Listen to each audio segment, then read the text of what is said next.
someone hurt you. Maybe they betrayed you. Maybe they talked over you, dismissed you, or made you feel like you were asking for too much just by existing. And your instinct, every human instinct, says fight back, explain yourself, make them understand. But what if that instinct is the trap? Here's what nobody tells you about pain. Your reaction to it is rarely yours. It's been trained into you by people who needed you small, by a world that rewards noise over wisdom. Every time you argue, defend, or beg for closure from someone who was never going to give it, you hand them the keys to your peace. Silence feels like losing. It isn't. The Stoics knew something brutal and beautiful. You cannot control what people do to you. You can only control what you do next. Marcus Aurelius ran an empire and still found time to write privately about the people who frustrated him, but never once crumbled publicly. Epictetus was born a slave and died the freest man in any room he ever entered. Their secret wasn't louder arguments, it was quieter choices. In this video, you'll walk through 10 Stoic laws that will change the way you handle disrespect, betrayal, and emotional pain forever, not by becoming cold, but by becoming untouchable. If that's the person you're ready to become, drop untouchable in the comments. Let's see who's here for the right reasons. The real power was never in what you said, it was in what you refused to say. Let's begin. You've been in this moment before. Someone says something cutting, a friend, a partner, a co-worker, and everything in you ignites. Your heart rate climbs, your thoughts race. You start building your case. You run through what you should have said, what you'll say next time, what they need to hear for this to finally feel resolved. And yet, it never feels resolved, does it? That's not a coincidence, that's a pattern, and the Stoics diagnosed it over 2,000 years ago with a clarity that still cuts today.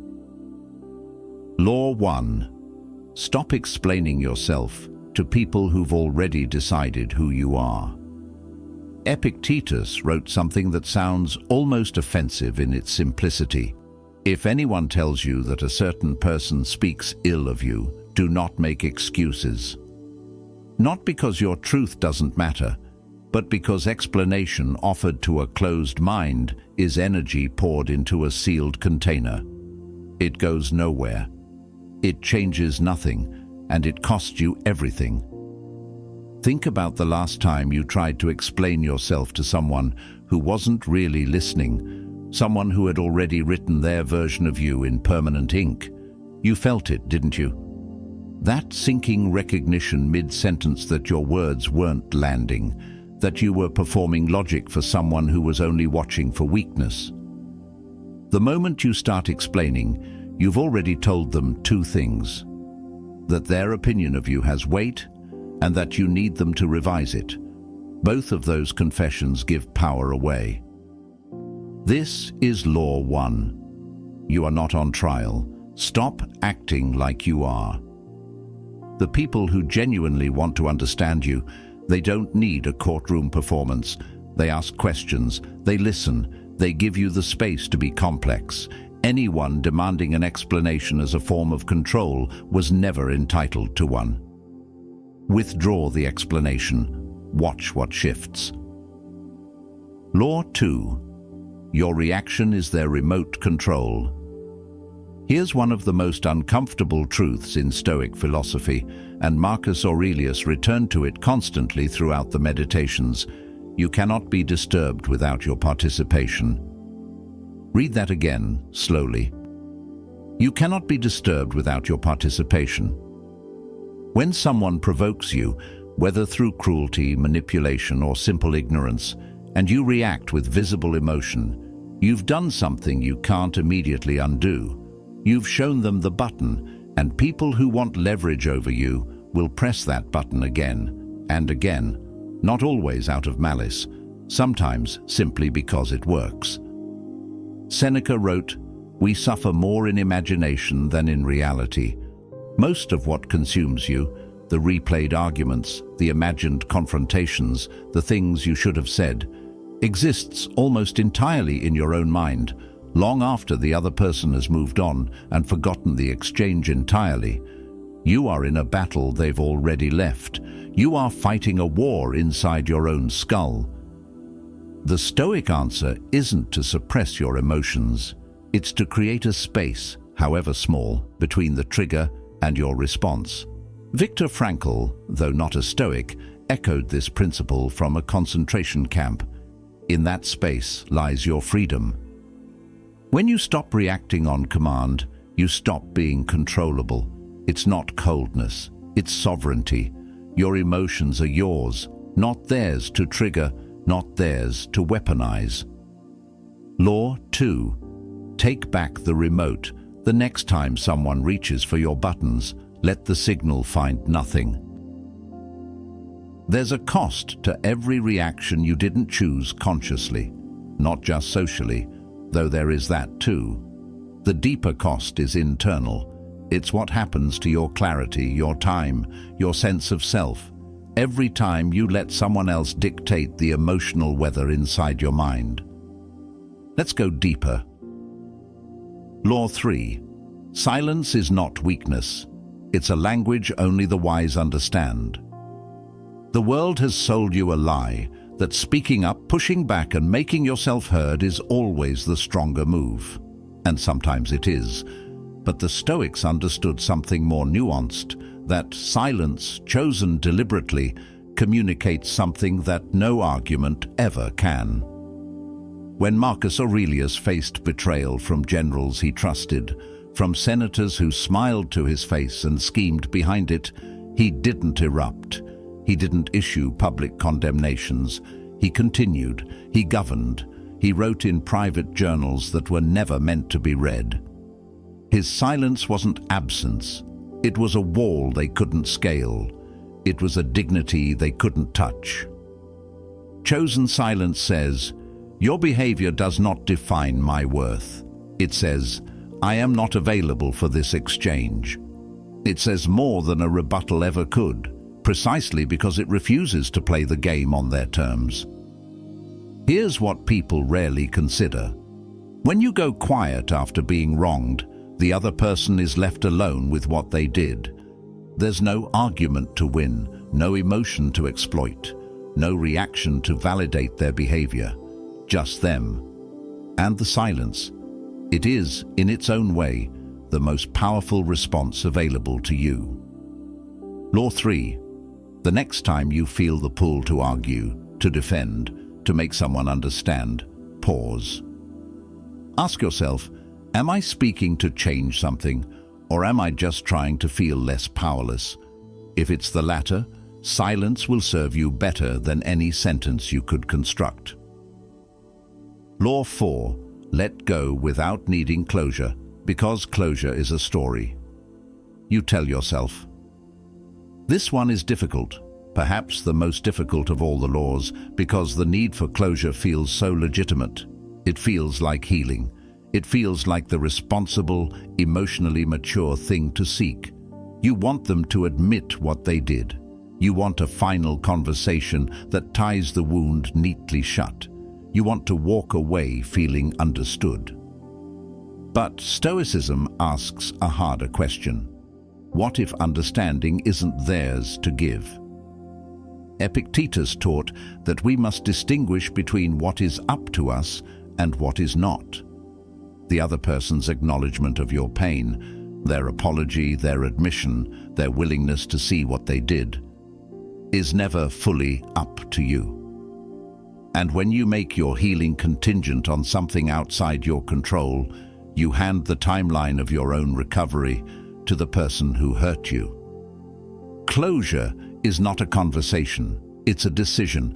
It's the moment you decide, with full awareness, without denial, that you no longer need their version of events to move forward, that your understanding of what happened is enough, that your life does not require their signature to begin again. Some people will never apologize. not because they don't know what they did, but because admitting it costs them something they're not willing to pay. Waiting for that apology is choosing to stay in a room they've already left. Law 4. Close the door yourself. You have that power. You've always had it. Something shifts here. Up until now, we've been in the territory of loss. What reacting costs you, what chasing closure takes from you, what the need for explanation reveals. But this is where the Stoic framework stops diagnosing the wound and starts handing you the tools. This is the turn. Law 5. Protect your energy like it's the only currency that matters, because it is. Seneca, writing to his friend Lucilius, opened one of the most famous letters in philosophical history with a line that lands differently every time you read it. It is not that I have little time, it is that I waste much. He was talking about time, but the Stoics understood that time and energy are the same resource wearing different clothes. Every person you allow into your emotional space is making a withdrawal, not always intentionally, not always maliciously, but the effect is real. The friend who calls only when they're in crisis, the co-worker who drains every conversation into complaint, the family member who turns every interaction into a test of your loyalty. They are not evil, but they are expensive. The Stoic practice here is not dramatic. It's not about cutting people off with cold announcements or building walls so high nobody can reach you. It's quieter than that. It's about learning to notice the weight of certain relationships, that specific heaviness that settles in your chest before you even pick up the phone, and honoring what that weight is telling you. You are allowed to become less available. Gradually, without explanation, without a press release. You don't owe anyone a front row seat to your energy simply because they've grown accustomed to it. Law 5. Audit your relationships like a financial ledger. Not coldly, but honestly. Where are you consistently investing more than you're receiving? Not in a transactional way, but in the fundamental sense of, does this person leave me lighter or heavier? Protect the energy that remains. Law 6. Disappear quietly and watch what the silence reveals. This is the law the title of this video was built around, and it's perhaps the most counterintuitive of all. When you've been wronged, every instinct says, be seen, be heard, make your absence felt loudly. Post the cryptic caption, make the pointed comment, ensure they know you're leaving. But the Stoics would ask you to try something far more radical, to simply leave, quietly, without performance, without announcement. Here's why this works on a level that noise never can. When you disappear quietly, you remove the feedback loop. The person who wronged you, whether they're a toxic friend, a manipulative partner, or a dismissive colleague, has been operating on your reactions. Your anger, your sadness, your attempts to reconnect, all of that is data they've been using to calibrate how much they can take from you. Quiet disappearance disrupts the system entirely. It removes the signal, and in the absence of signal, people are forced to sit with their own behavior, unmediated, unfiltered, without your emotional response to distract them from what they actually did. This is not a manipulation tactic. It's not a game designed to make them miss you. It's something purer than that. It's the act of removing yourself from a dynamic that was never serving you, and doing so with enough dignity that you don't erode your own self-respect in the process. Cato the Younger understood this. When Rome no longer represented the values he was willing to compromise himself for, he didn't rage against it publicly. He withdrew. His departure said everything. His silence was the statement. Law 6. The quietest exits carry the loudest truth. Disappear not to punish them, but to reclaim yourself. You're past the turning point now. The question isn't whether you understand what Stoicism is asking of you. You do. The question is whether you're willing to do the hardest part, becoming someone the chaos can no longer reach. These next 3 laws are about construction, building something inside yourself that the outside world, with all its noise, its cruelty, its unpredictability, simply cannot dismantle. Law 7. Turn anger into fuel, not a weapon. Anger is not your enemy. The Stoics were not asking you to become emotionless. Marcus Aurelius felt anger.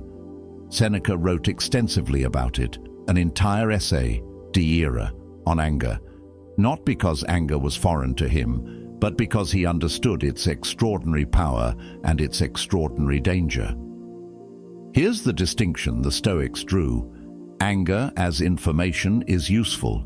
Anger as a weapon is self-destructive. When someone wrongs you and you feel that surge of heat, that's your values speaking.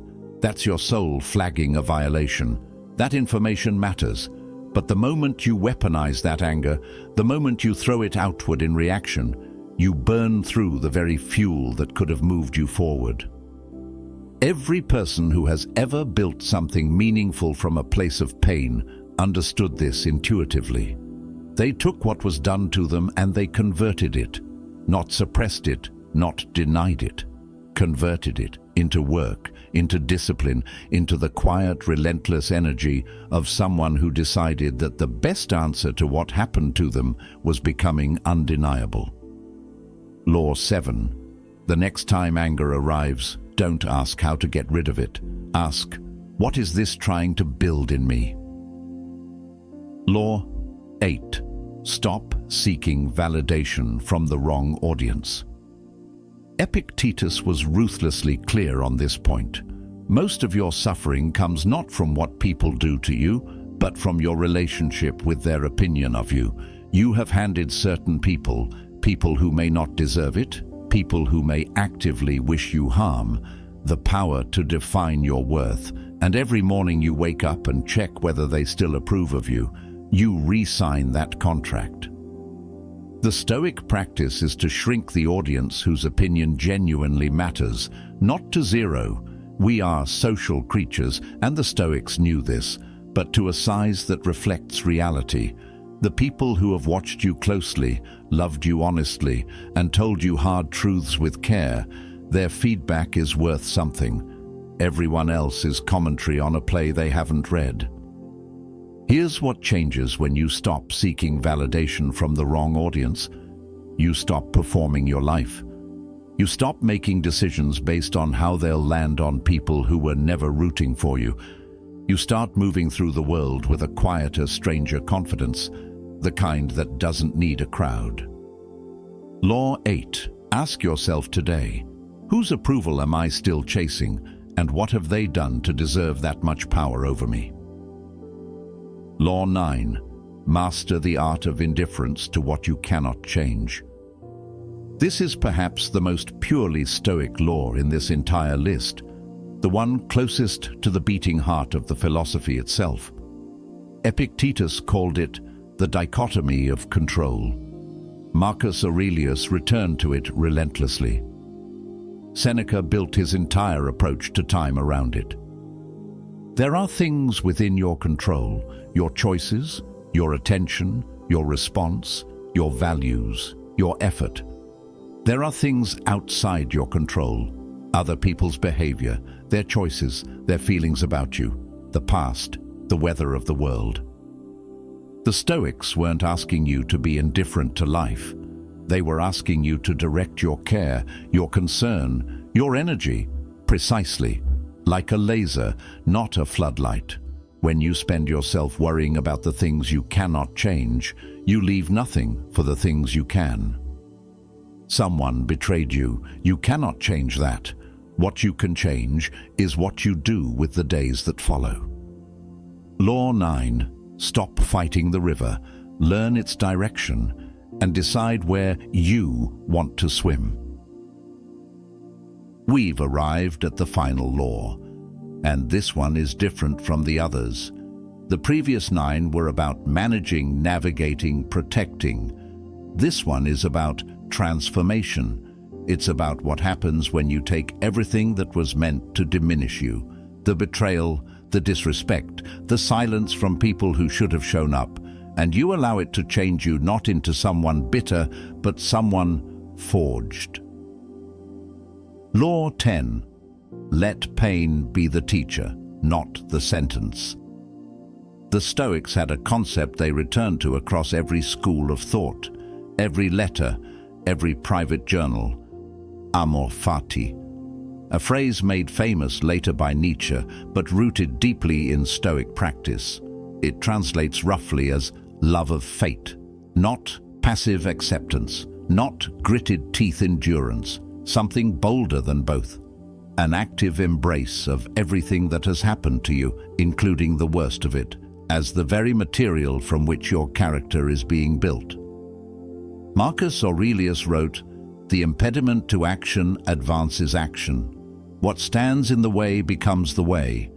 He wasn't writing poetry. He was writing from experience, from the experience of burying children, governing an empire that was quietly fracturing, watching people he trusted choose self-interest over honor. He knew pain intimately, and he chose, repeatedly, consciously, to let it instruct him rather than imprison him. This is the final law, and it may be the hardest. Pain is not something happening to you. Pain is something happening for you, if you're willing to be present enough to receive the lesson inside it. The person who betrayed you taught you something about the limits of that relationship. The friend who disappeared taught you something about the conditions attached to their loyalty. The silence that came when you needed someone to speak, that taught you something about the strength you were capable of finding in yourself. None of this erases the hurt. None of this makes the wrong into a right. But it changes the meaning, and when the meaning changes, everything changes. Seneca wrote, "Difficulties strengthen the mind as labor does the body. Every weight you've carried that felt like it would break you, it didn't. You're here. And the fact that you're here, seeking something more than reaction, something more than bitterness, something more than the smallness of a grudge carried for years, that says something profound about who you're choosing to become."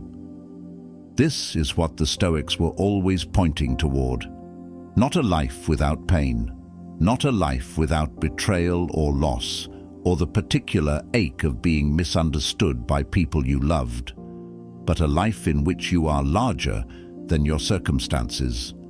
A life in which your inner world is so stable, so deliberately cultivated, that the outer world, with all of its chaos, simply cannot reach the core of you. Law 10. Let what broke you open also let the light in. The wound is not the end of the story. It is, if you choose it, the beginning. And that's the final law. 10 Stoic principles, 10 quiet revolutions in the way you move through the world. Stop explaining yourself to people who've already decided. Take back the remote control of your own emotions. Let go without waiting for closure that may never come. Protect your energy without apology. Disappear quietly and watch what the silence reveals. Convert anger into momentum. Stop performing your life for the wrong audience. Master indifference to what you cannot change. And let pain be the teacher, not the sentence. You don't need to be loud to be powerful. You don't need to be seen to be significant. Sometimes the most powerful thing you can do is simply go quiet, rebuild, return as someone they didn't expect. The real power was never in what you said. It was always in what you refused to say. If something in this video cracked something open in you, if you felt even one of these laws land somewhere real, drop "I go quiet" in the comments. That's not just a comment, that's a declaration. And don't forget to subscribe to the Stoic Mode and turn on notifications. There's more coming, and it only gets deeper from here. Thank you for being the kind of person who chooses wisdom over noise. Now go build something they didn't expect.